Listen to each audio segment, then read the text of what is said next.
بسم الله الرحمن الرحيم. اللهم إني أسألك برحمتك التي وسعت كل شيء وبقوتك التي قهرت بها كل شيء وخضع له كل شيء وذل له كل شيء وبجبروتك التي غلبت بها كل شيء وبعزتك التي لا يقوم لها شيء وبعظمتك التي ملأت كل شيء وبسلطانك الذي على كل شيء وبوجهك الباقي بعد فناء كل شيء وبأسمائك التي ملأت أركان كل شيء وبعلمك الذي أحاط بكل شيء وبنور وجهك الذي أضاء له كل شيء. يا نور يا قدوس يا أول الأولين ويا آخر الآخرين. اللهم اغفر لي الذنوب التي تهتك العصام. اللهم اغفر لي الذنوب التي تنزل النقام. اللهم اغفر لي الذنوب التي تغير النعم. اللهم اغفر لي الذنوب التي تحبس الدعاء. اللهم اغفر لي الذنوب التي تنزل البلاء. اللهم اغفر لي كل ذنب أذنبته وكل خطيئة أخطأتها. اللهم إني أتقرب إليك بذكرك واستشفع بك إلى نفسك واسألك بجودك أن تدنيني من قربك وأن توزعني شكرك وأن تلهمني ذكرك. اللهم إني أسألك سؤال خاضع متذلل خاشع أن تسامحني وترحمني وتجعلني بقسمك راضيا قانعا وفي جميع الأحوال متواضعا.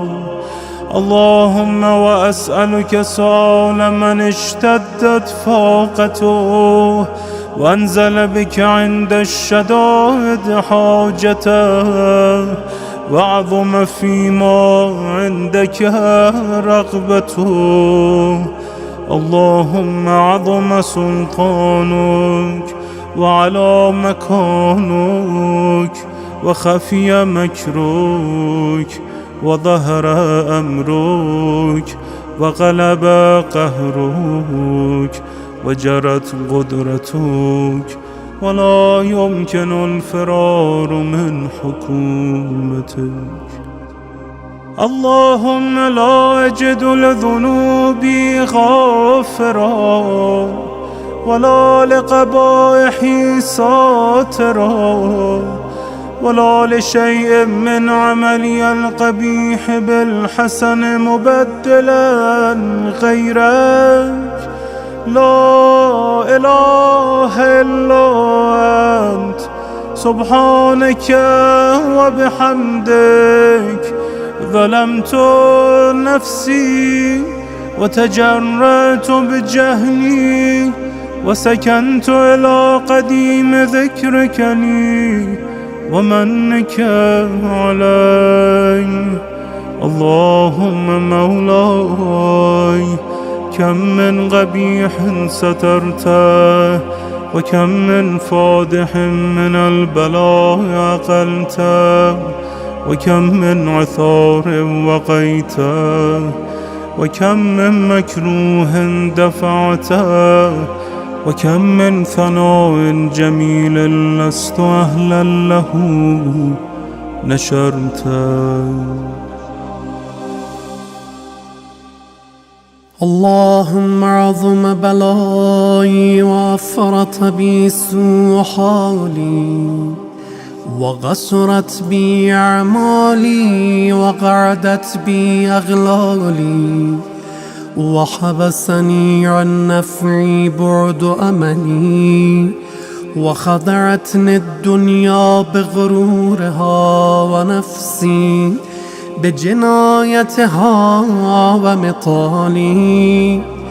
يا سيدي فأسألك بعزتك ألا يحجب عنك دعائي سوء عملي وفعالي، ولا تفضحني بخفي ما اطلعت عليه من سري، ولا تعاجلني بالعقوبة على ما عملته في خلواتي من سوء فعلي وإساءتي ودوام تفريطي وجهالتي وكثرة شهواتي وغفلتي. وكن اللهم بعزتك لي في كل الأحوال رؤوفا، وعلي في جميع الأمور عطوفا. إلهي وربي من لي غيرك، أسأله كشف ضري والنظر في أمري. إلهي ومولاي أجريت علي حكما اتبعت فيه هوى نفسي، ولم أحترس فيه من تزيين عدوي، فغرني بما أهوى وأسعده على ذلك القضاء، فتجاوزت بما جرى علي من ذلك بعض حدودك، وخالفت بعض أوامرك، فلك الحمد علي في جميع ذلك، ولا حجة لي فيما جرى علي فيه قضاءك، وألزمني حكمك وبلاغك. وقد أتيتك يا إلهي بعد تقصيري وإسرافي على نفسي، معتذرا نادما منكسرا مستغيلا، مستغفرا منيبا، مقرا مذعنا معترفا. لا أجد مفرا مما كان مني ولا مفزعا أتوجه إليه في أمري غير قبولك عذري وإدخالك إياي في سعة رحمتك. إلهي فاقبل عذري وارحم شدة ضري، وفكني من شد وثاقي. يا رب ارحم ضعف بدني ورقة جلدي ودقة عظمي. يا من بدا خلقي وذكري وتربيتي وبري وتغذيتي، هبني لابتداء كرمك والسهال في برك بي يا إلهي وسيدي وربي. أترى كم نعذبي بنارك بعد توحيدك وبعد ما انطوى عليه قلبي من معرفتك ولهج بي لساني من ذكرك واعتقده ضميري من حبك وبعد صدق اعترافي ودعائي خاضعا لربوبيتك هيهات أنت أكرم من أن تضيع من ربيت أو تبعد من أدنيت أو تشرد من آويت أو تسلم إلى البلاء من كفيته ورحمته. وليت شعري يا سيدي وإلهي ومولاي أتسلط النار على وجوه خرت لعظمتك ساجدة وعلى ألسن نطقت بتوحيدك الصادقة وبشكرك مادحة وعلى قلوب اعترفت بإلهيتك محققة وعلى ضمائر حوت من العلم بك حتى صارت خاشعة وعلى جوارح سعت إلى أوطان تعبدك طائعة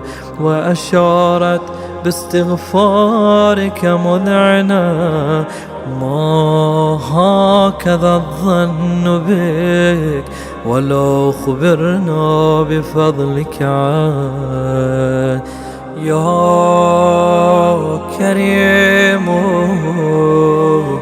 يا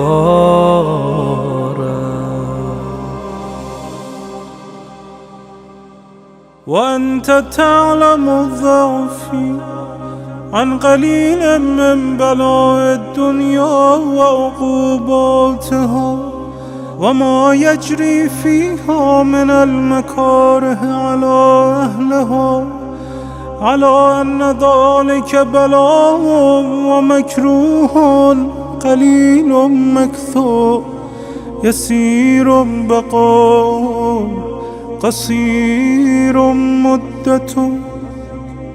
فكيف احتمالي لبلاء الآخرة وجليل وقوع المكاره فيها وهو بلاء تطول مدته ويدوم مقامه ولا يخفف عن أهله لأنه لا يكون إلا عن غضبك وانتقامك وسخطك وهذا ما لا تقوم له السماوات والأرض.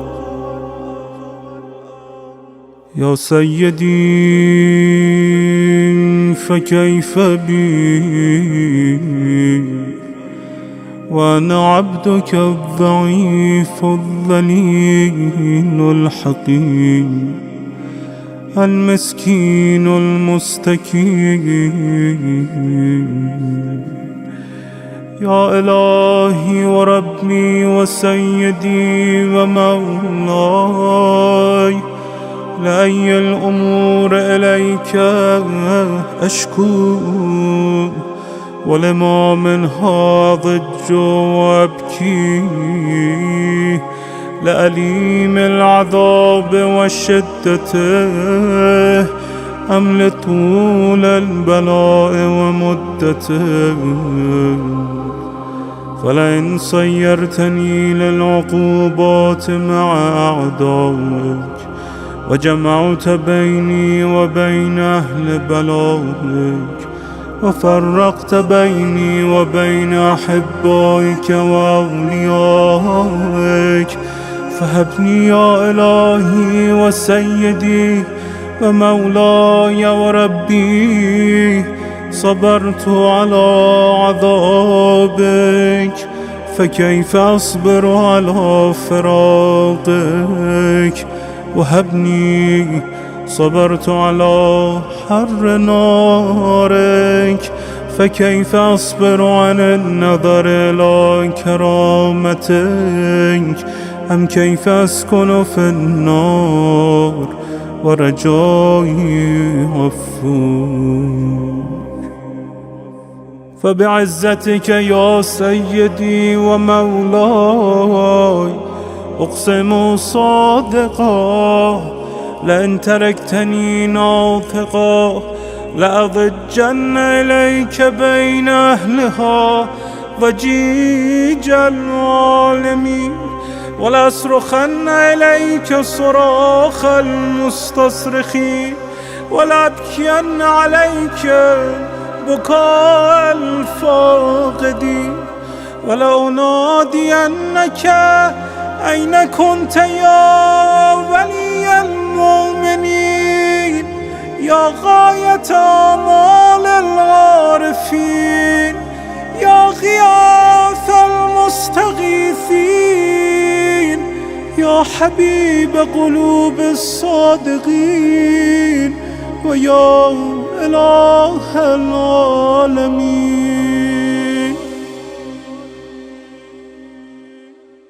أفتراك سبحانك يا إلهي وبحمدك تسمع فيها صوت عبد مسلم سجن فيها بمخالفتك، وضاق طعم عذابها بمعصيته، وحبس بين أطباقها بجرمه وجريرته، وهو يضج إليك ضجيج مؤمل لرحمتك، ويناديك بلسان أهل توحيدك، ويتوسل إليك بربوبيتك. يا مولاي، فكيف يبقى في العذاب وهو يرجو ما سلف من حلمك؟ أم كيف تؤلمه النار وهو يأمل فضلك ورحمتك؟ أم كيف يحرقه لهيبها وأنت تسمع صوته وترى مكانه؟ أم كيف يشتمل عليه زفيرها وأنت تعلم ضعفه؟ أم كيف يتغلغل بين أطباقها وأنت تعلم صدقه؟ أم كيف تزجره زبانيتها وهو يناديك يا رب؟ أم كيف يرجو فضلك في عتقه منها فتتركه فيها؟ هيهات، ما ذلك الظن بك ولا المعروف من فضلك، ولا مشبه لما عاملت به الموحدين من برك وإحسانك. فباليقين أقطع لولا ما حكمت به من تعذيب جاحديك، وغضيت به من إخلاد معانديك، لجعلت النار كلها بردا وسلاما، وما كانت لأحد فيها مغرا ولا مقاما. لكنك تقدست أسماؤك، أقسمت أن تملاها من الكافرين من الجنة والناس أجمعين، وأن تخلد فيها المعاندين، وأنت جل ثناؤك قلت مبتدئا وتطولت بالإنعام متكرما. أفمن كان مؤمنا كمن كان فاسقا لا يستوون. إلهي وسيدي، فأسألك بالقدرة التي قدرتها وبالقضية التي حتمتها وحكمتها وغلبت من عليه أجريتها، أن تهب لي في هذه الليلة وفي هذه الساعة كل جرم أجرمته وكل ذنب أذنبته وكل قبيح أسررته وكل جغل عملته كتمت أو أعلنت، أخفيت أو أظهرت، وكل سيئة أمرت بإثباتها الكرام الكاتبين الذين وكلتهم بحفظ ما يكون مني، وجعلتهم شهودا علي مع جوارحي، وكنت أنت الرقيب علي من ورائهم والشاهد لما خفي عنهم، وبرحمتك أخفيت وبفضلك سترت، وأن توفر حظي من كل خير أنزلت أو إحسان فضلت أو بر نشرت أو رزق بسطت أو ذنب تغفره أو خطأ تستره. يا ربي يا ربي يا رب يا إلهي وسيدي ومولاي ومالك رقي، يا من بيده ناصيتي، يا عليما بضري ومسكنتي، يا خبيرا بفقري وفاقتي. يا ربي يا ربي يا رب، أسألك بحقك وقدسك وأعظم صفاتك وأسمائك أن تجعل أوقاتي في الليل والنهار بذكرك معمورا وبخدمتك موصولا، وأعمالي عندك مقبولا، حتى تكون أعمالي وأورادي كلها وردا واحدا، وحالي في خدمتك سرمدا. يا سيدي يا من عليه معولي، يا من إليه شكوت أحوالي، يا ربي يا ربي يا رب، قو على خدمتك جوارحي واشدد على العزيمة جوانحي وهب لي الجد في خشيتك والدوام في الاتصال بخدمتك حتى أسرح إليك في ميادين السابقين وأسرع إليك في البارزين وأشتاق إلى قربك في المشتاقين وأدنب منك دنب المخلصين وأخافك مخافة الموقنين وأجتمع في جوارك مع المؤمنين.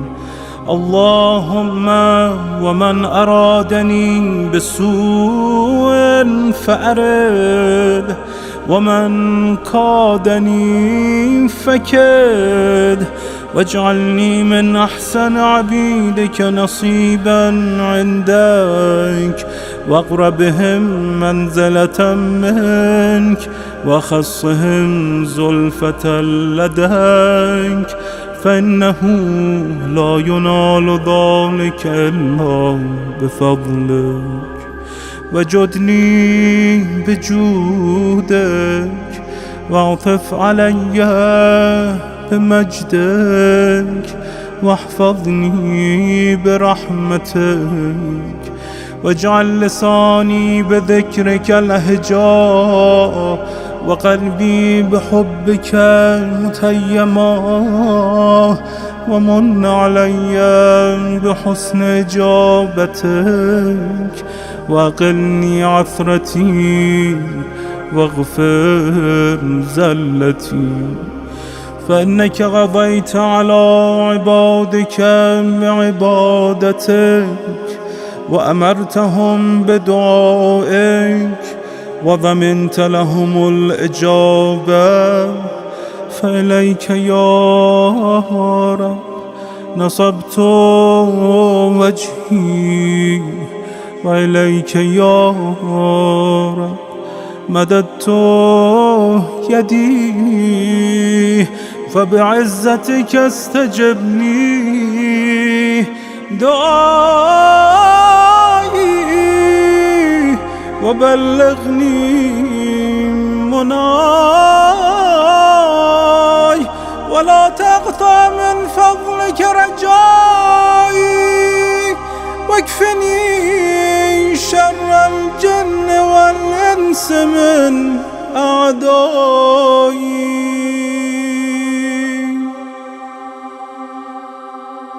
يا سريع الرضا اغفر لمن لا يملك إلا الدعاء فإنك فعال لما تشاء. يا من اسمه دواء وذكره شفاء وطاعته غنى ارحم من رأس ماله الرجاء وسلاحه البكاء.